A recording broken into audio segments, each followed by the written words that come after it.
I want you to imagine walking into a museum and seeing a legendary ship, wooden planks polished by centuries, sails crisp as if they'd just caught the wind, the name carved proudly on the bow, Theseus. This, the plaque says, is the very ship that once carried the mythical hero home from his great adventures. And you believe it. But then a small detail on the placard catches your eye. Every plank, every mast, every nail has been replaced over the years. Bit by bit, the original pieces wore out, were taken away, and replaced with new ones, until not a single part of the ship is the same as when it first sailed. Now here's the question. Is it still the same ship? That's the Ship of Theseus paradox, a question that's been tugging at human thought for over 2,000 years.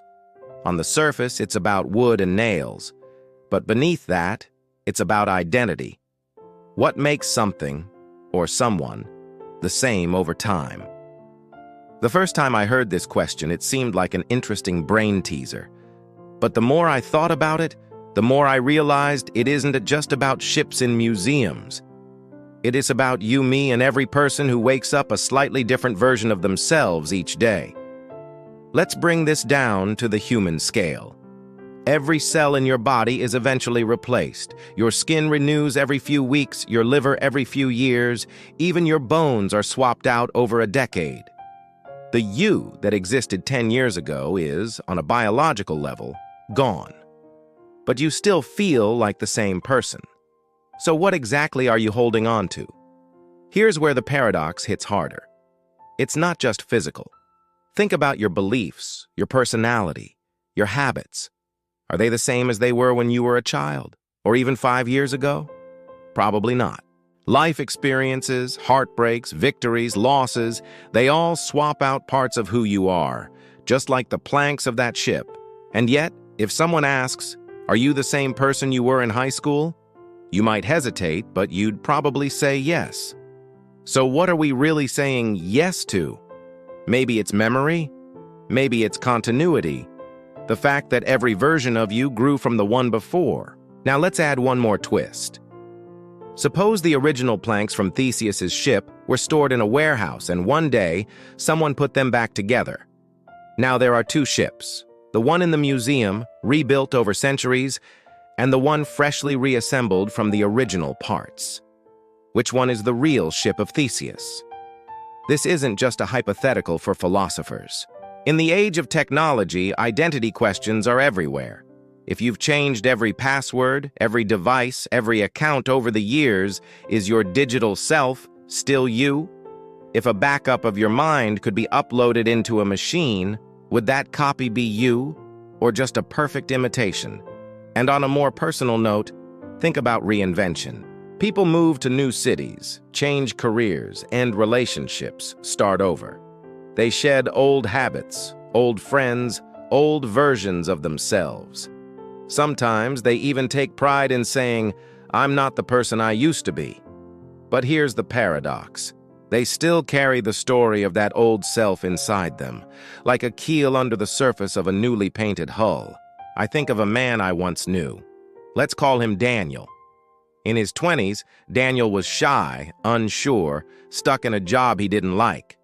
Over the years, he traveled, learned new skills, found a career he loved. By 40, he was confident, social, even adventurous. And yet, if you asked him about his younger self, he could still recall the feeling of standing awkwardly in a crowded room, trying to think of something to say.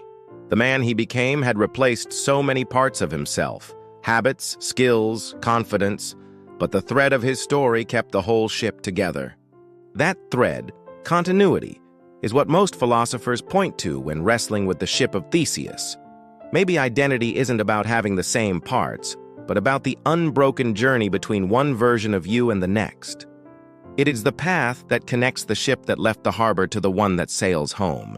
But here's where it gets even more personal. The Ship of Theseus isn't just about recognizing change, it's about choosing it.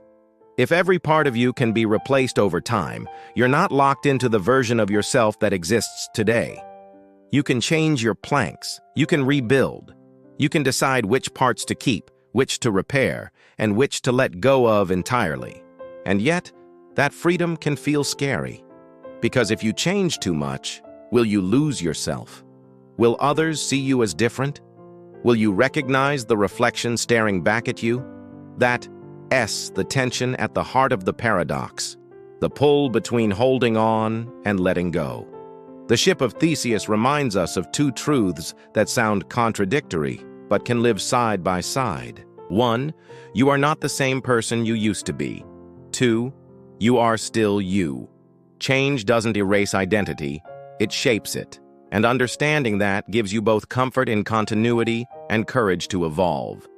So the next time you feel like you've drifted far from who you once were, or you're building a life so different it hardly resembles your past, remember this: the ship that returns to the harbor, rebuilt and transformed, is still Theseus's ship, not because of its parts, but because of the journey it's taken.